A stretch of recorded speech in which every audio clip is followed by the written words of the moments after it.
welcome to the show.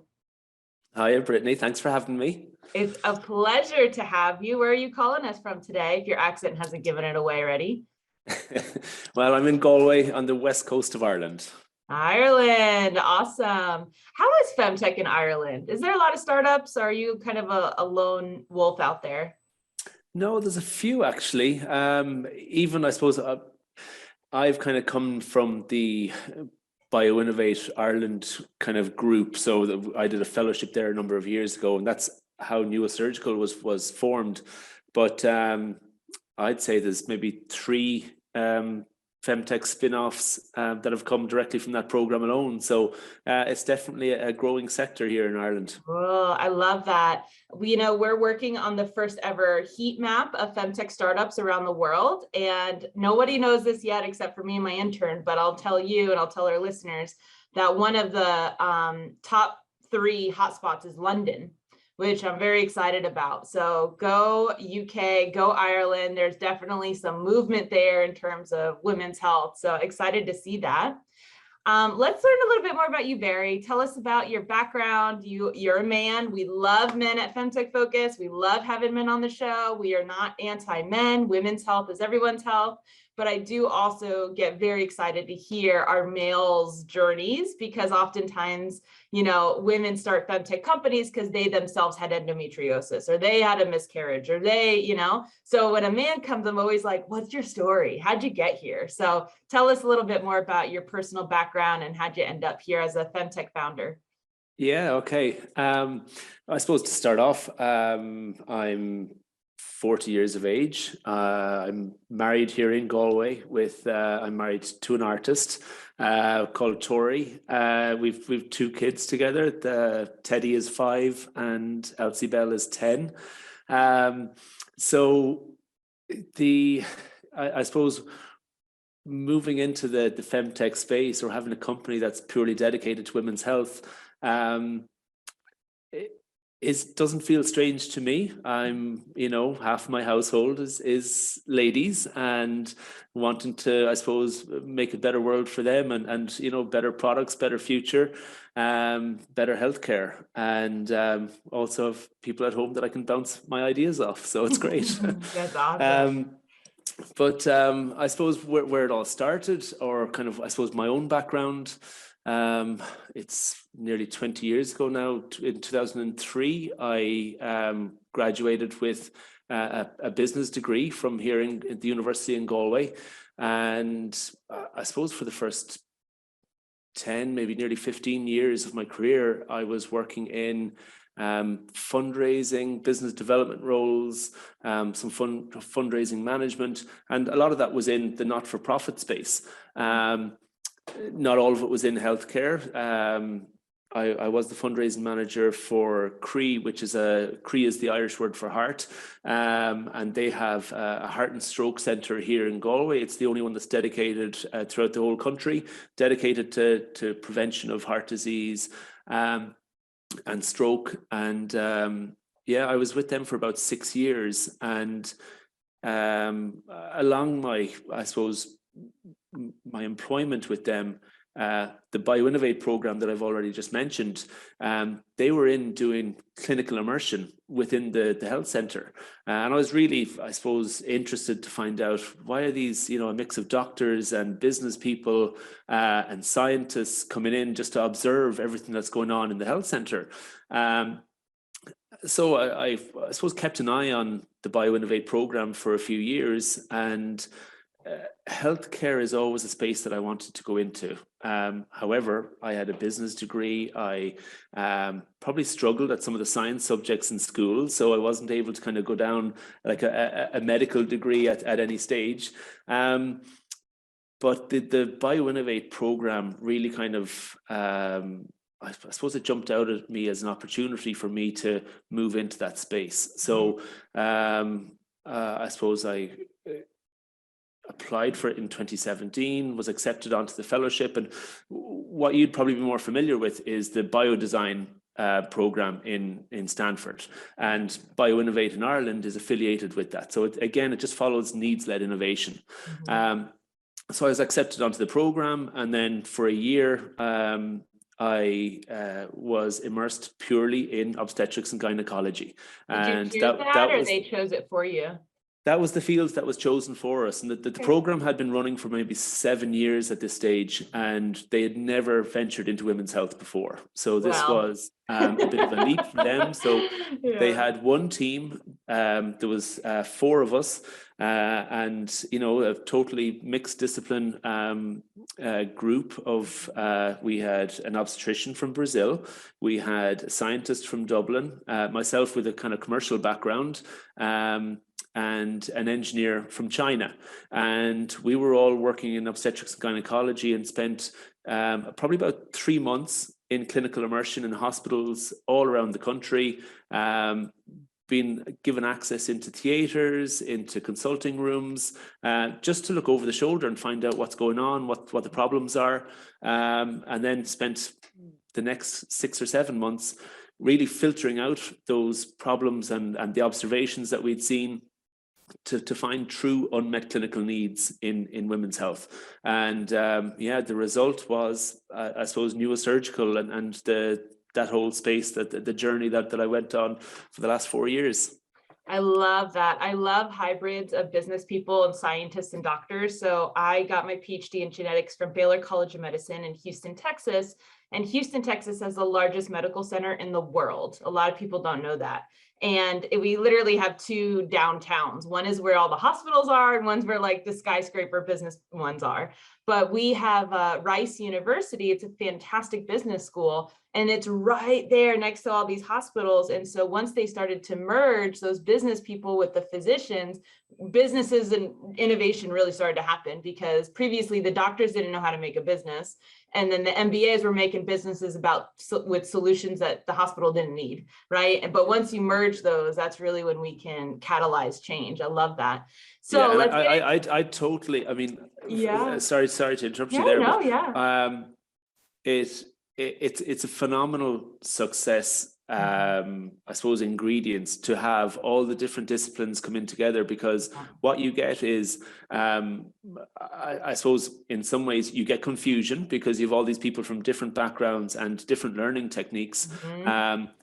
But you're asking questions that have never been asked before. And, you know, so often if you're in the hospital, the medic or the person who's trained in obstetrics is never going to ask their peer a really kind of simple question, whereas I was hands up all the time going, why are you doing it like that? Why is that happening?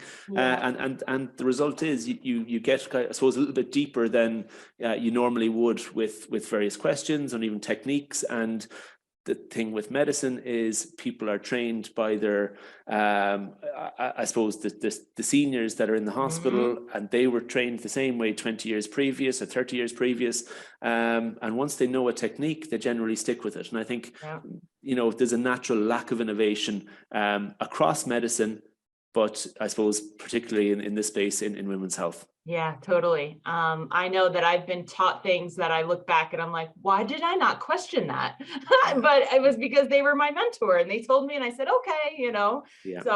Let's get into neurosurgical. I'm so excited about this. The first time I ever met you and heard about what you were doing, it's one of those things that I love about Femtech. The best solutions are the simplest ones, like why does this is like legitimately a problem? Because certainly no way we're still like doing it that way. So tell us, what was your experience like when you saw your first C-section, and like did that immediately spark the idea for neurosurgical? Like kind of give us the introductory story to NUA. Okay, so I suppose you've kind of teed it up nicely. Our inaugural device is a C-section retractor. It's called the Stereocision retractor, and it's specifically designed to improve the ergonomics and functionality during a C-section. Our aim is improve access and visualization to the uterus and reduce the risk of complications. So back to your question, how was my first C-section? I have to say, I felt a little bit woozy. I've kind of needed to find the wall to lean up against. And the truth is, one of the nurses in the room said, "Do you know, you look a little bit worse than the patient on the table." I think I was that white. But it took plenty of observations to really get to understand the surgery. is that when we kind of had the eureka moment of there's a problem here? No, not really. And I think that goes back to the method of needs-led innovation and the biodesign program of, we looked at all the problems, but one of the first problems that I really saw was in cesarean section or following cesarean section, there's a high rate of complications, there's a high rate of infection, but it wasn't really until I was sitting in the pharmacy department of a hospital, of a maternity hospital, and seeing the amount of antibiotics that they were giving out to patients as they were going home, or that were remaining in hospital because of the infections that were happening after surgery. So it was just from those follow-on conversations I was saying, and why is that? And then, it just kind of was breadcrumbs that led to, okay, that there's multiple problems here. There's multiple risk factors that can lead to an infection. However, what we saw was an opportunity of improving the ergonomics and I suppose the instruments used during the surgery, because the tools were out of date. They were for a different patient demographic.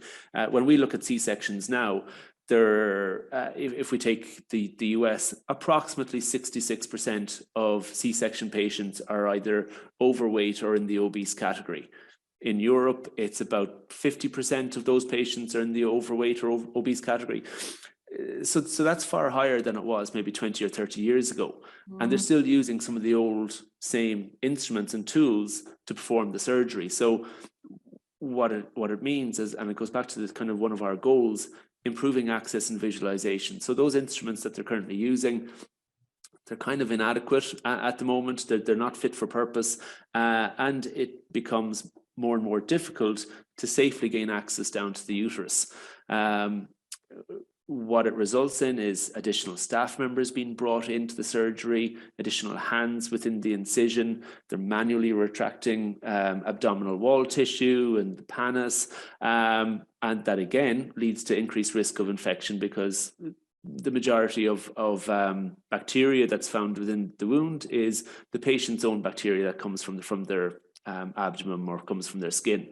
So if we can just reduce the opportunity for bacteria transfer into the wound, and also reduce the need for additional kind of, I suppose, staff or assistants or tools to be used, hopefully we can reduce some of those risk factors that lead to the complications.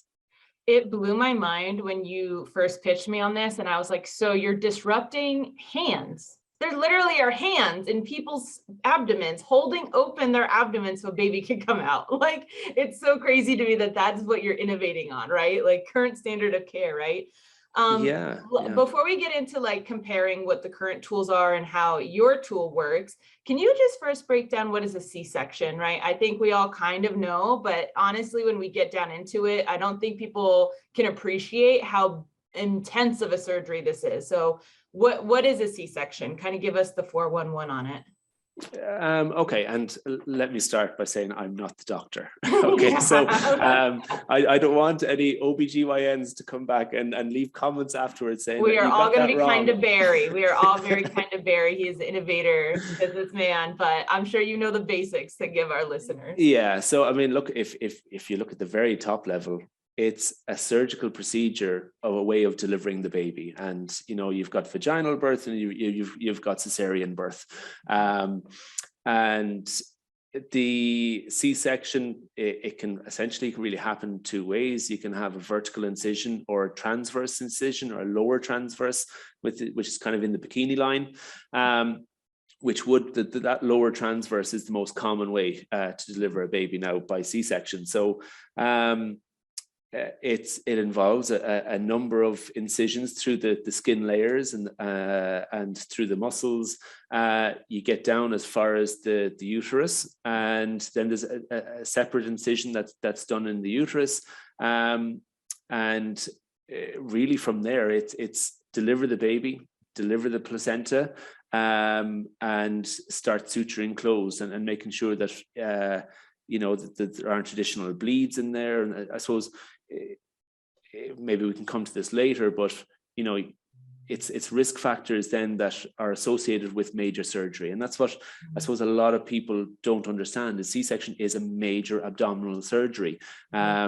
Not only are you just giving birth and you've got a new baby to look after and care for in the world, but you have to recover from this major surgery. And another major stat is that, you know, there are over 29 million C-sections each year around the world, and it's the most common major surgery, and it deserves proper tools and proper instruments to make sure that it can be done as safely as possible. Yeah. So a few basic questions. You may or may not know the answer, but I'm going to ask them. How big is the incision usually? Yeah, it's you could be anything from 10 centimeters up to 17 centimeters. Generally, if it's a larger patient, they may have a larger incision, and that kind of, I suppose, just kind of goes down to gaining enough access and visualization down to the uterus. You know, quite often the obstetrician is trying to leave as small a scar as possible. The bigger the wound, the higher risk of complications. The more kind of delayed recovery that you're going to have. So there are a number of reasons to try and they'll try and keep the incision as small as possible. But at the end of the day, they do need to gain adequate access down to it. So they need to pull a baby out of it. They need to retrieve a baby. Yeah, absolutely. And there could be, you know, anything from this, I suppose, 2 centimeters of abdominal wall thickness to go down to, it could be 10 or 12, 13 centimeters of abdominal wall thickness that they need to get down to before they reach the baby down here. And that thickness is because of fat?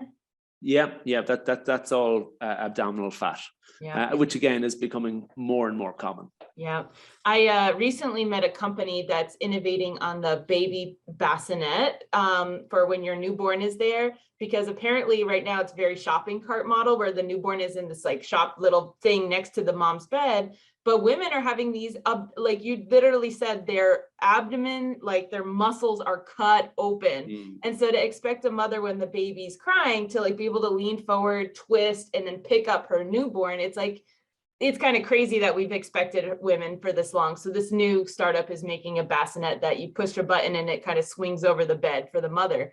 But I think that speaks to how intensive a surgery this is that we can't be expecting women to be sitting up and moving and walking. Is it just stitches, or there's staples too that are holding her back together? It can be either. And that's really down to a surgeon's preference of what they use. But you know, whether it's stitches or staples, it probably doesn't really make a difference to the patient from a pain point of view. There are various studies out there that show that sutures have a lower risk of infection, but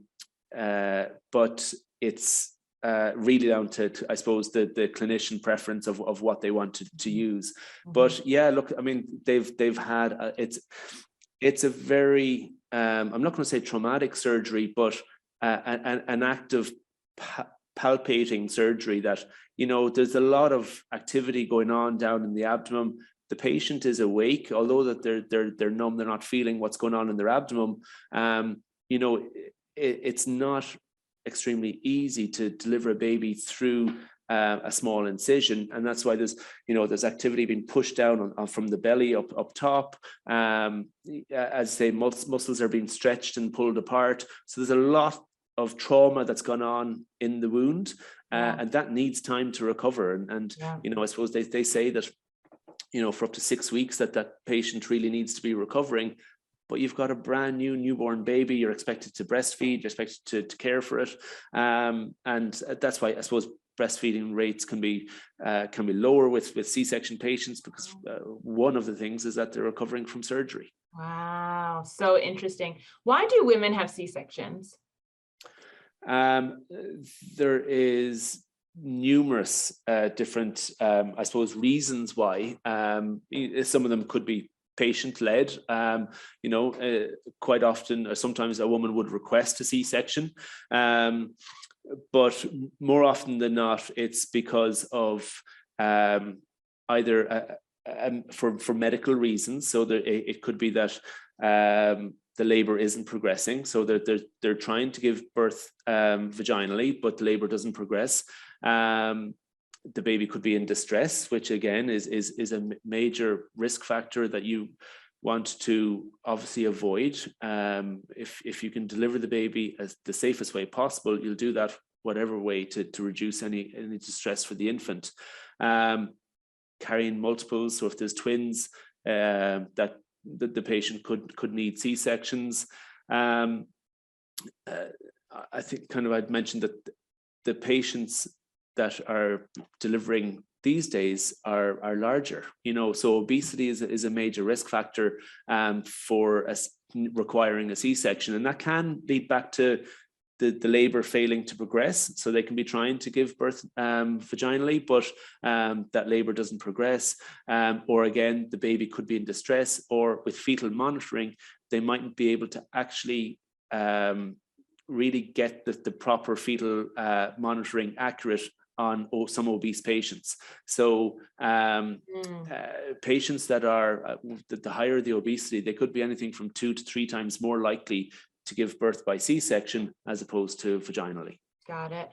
And so what are the current tools used? I looked at your deck before we had this call, and it looks like just these weird giant metal scoops, almost like weird metal handles. And then there's you showed pictures of 10 people around a woman's belly holding it open. So what's the current standard? And then intro us to NUA and how it's going to revolutionize this. So I suppose what's available to obstetricians at the moment would be, as you said, metal handheld retractors. So there's various names. You've got a Doyen retractor that would go down over the pubic bone and kind of protect the bladder. So that's generally kind of a large scoop device, basically a stainless steel tool. And then you've got thinner versions of that would kind of be used to retract the upper tissue and various parts of the abdominal wall. Hands are, as we mentioned earlier, a major tool, a tool that all the surgeons and the assistants have, and they quite often end up using them. I suppose closer to what we're doing is you do have some disposable devices that are being used as well. So there are various O-ring retractors that are called. So essentially there's a ring on the outside, a ring on the inside, and they're I suppose connected by this fabric that once it's rolled down, it helps to retract the tissue.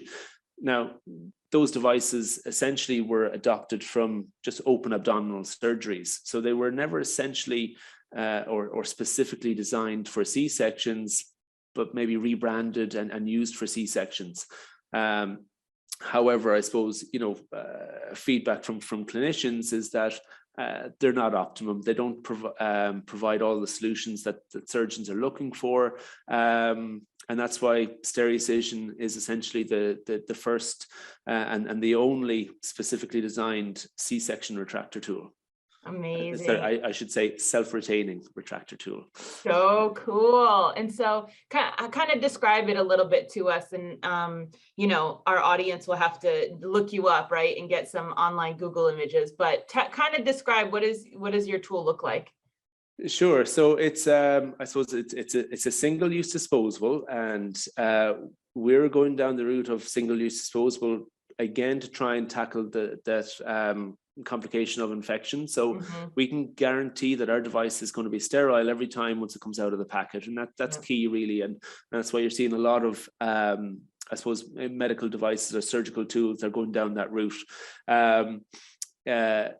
Essentially, we've got a ring. So if you we had mentioned about that metal retractor, we're taking elements of that, adding a fixed ring to it, and then adjustable paddles to the top of it. So essentially what our paddles are doing, and that they're soft, they've got a soft touch feel to them, casing, but it's adjustable and self-retaining. So once our device is deployed, and we'll just take a few seconds for a clinician to deploy the device. Once they gain access to the uterus, insert our device, and they're able to retract the tissue.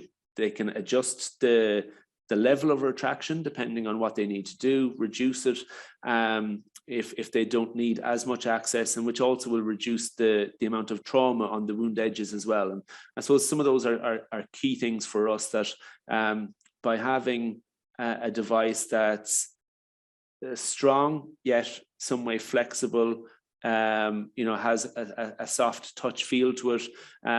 We really want to reduce the risk of wound trauma during the surgery. I mean, if you're going to be holding open an incision for 20 or 30 minutes, you want to make sure that you're not going to be leaving behind any marks either.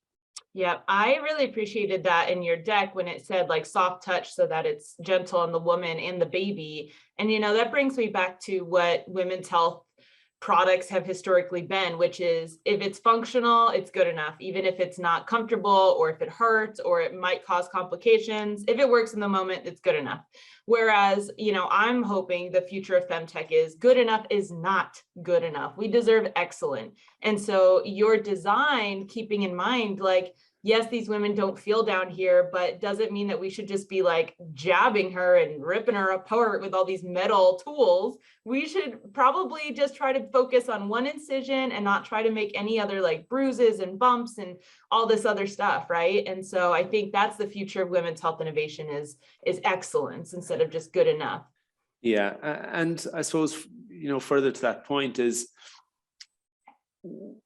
when we looked at C-sections, what we were observing is the assistant, and if you take the patient is lying in the bed and you have your head obstetrician or your main surgeon one side of the bed, and you'll have an assistant generally the other side that's helping out.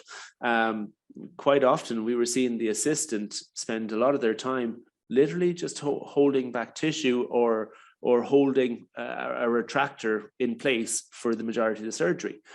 Should there be a complication or an emergency, that person is of no use to you because they're already doing a job that essentially now our device is doing. And that's what we want to do. We're bringing both the clinician and especially their assistant back into use so they can really, really help out during the surgery and be of more use. Oh, I mean, again, so obvious, duh, like we should do that.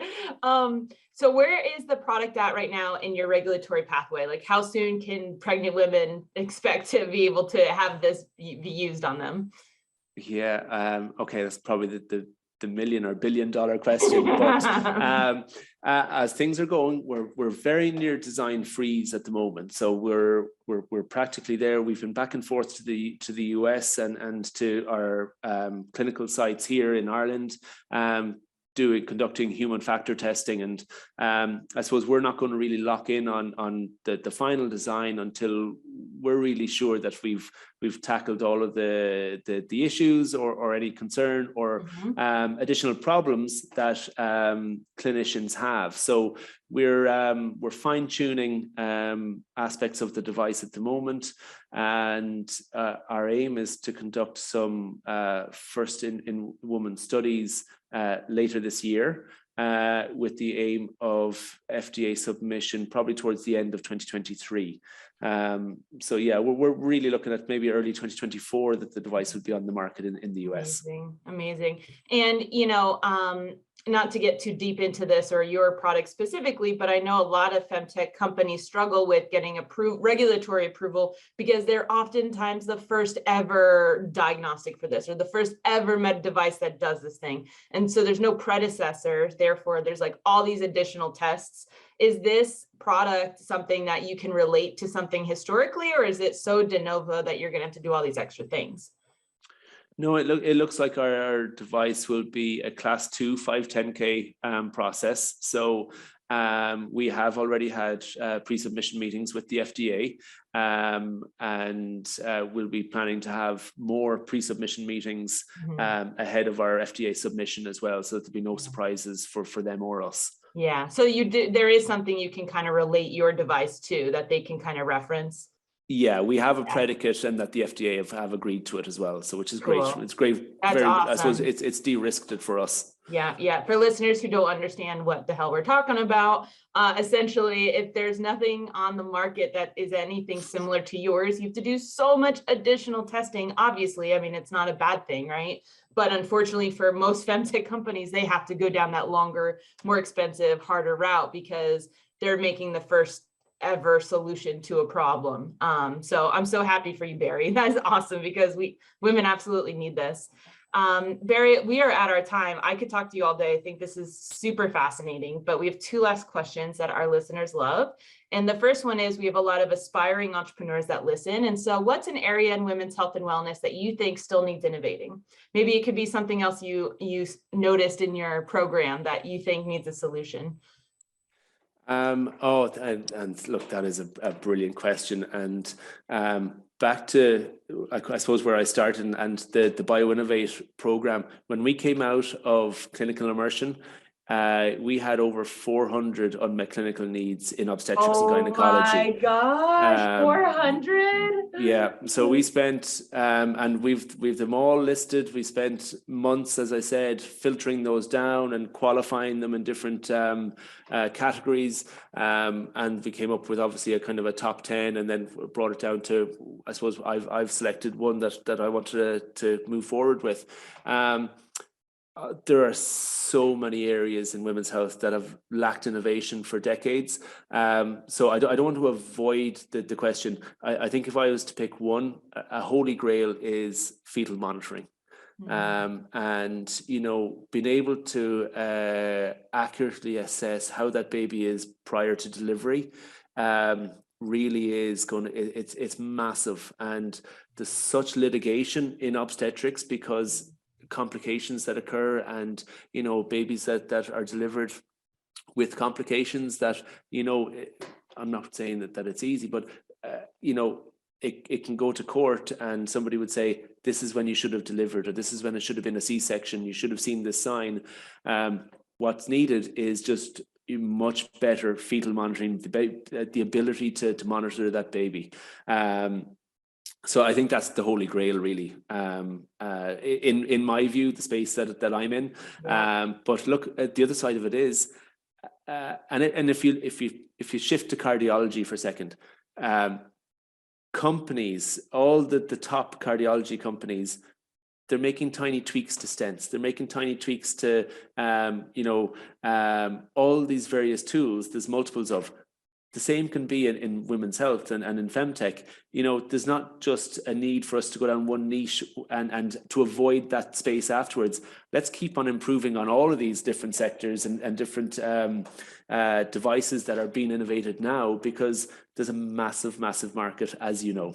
I love that because yes, cardiology, there's like just the smallest little tube or thing or needle or whatever, and it's like a whole $1 billion company. And then when you come to women's health, people are like, oh, vaginal microbiome sequencing, I already know a company that does that. I'm like, oh, so there's two in the whole world. Great. We deserve so much more than that.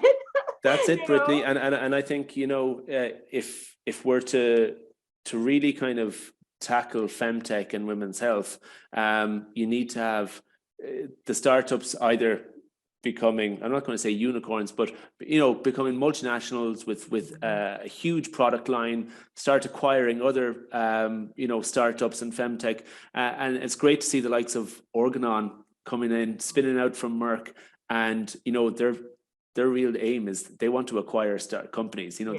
I believe they don't have a huge R&D space. It's let's acquire, let's build our portfolio, and that's what's needed in this space. Yeah, 100%. Our last question is, well, maybe you've already answered it, but what do you think the femtech industry as a whole needs the most right now in order to be successful? Oh, I suppose being a startup, I'm going to say funding. Yeah. How's that been for you?